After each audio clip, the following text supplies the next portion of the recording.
ওরা বিভিন্ন খুঁত খুঁজে দিয়েছিল আমায়, শরীরে, স্বভাবে, যত্নে এবং আদরে।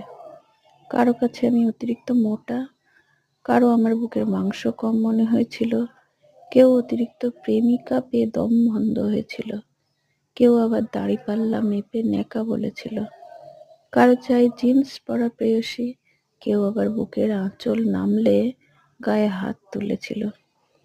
কেউ বন্ধু বলে শুতে চাইতো, রাস্তাঘাটে হাত ধরলে তুমুল রেগে যেত, আবার একজন অন্যদের সঙ্গে তুলনা করে বিধান দিয়েছে, তুমি না বিছানায় বেশ ঠান্ডা।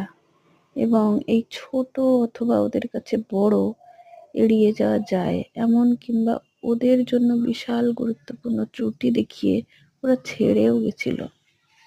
তো যার জন্য ওরা সবাই থেকে যাবে বলেছিল, মৃত্যু পর্যন্ত ভালোবাসবে বলেছিল, বলেছিল দুধারে সমান্তরালে তিস্তা বয়ে যায়, বলেছিল ডুব দিলে যেথায় মুক্তি পাওয়া যায়, বলেছিল যে খুনিকে স্বয়ং ভগবান ক্ষমা করে দেয়, সে হলো এই দুটো চোখ, সেখানে বৃষ্টি নামলে সুখের সর্বনাশা উপন্যাস তৈরি হয়, যেখানে স্বপ্নও নাকি স্বপ্ন দেখতে বাধিত হয়, যেখানে কবির কলম বারবার ফিরে আসে, যেখানে দেবতারও নাকি ইমান ফিসলে নরকে ভাসে।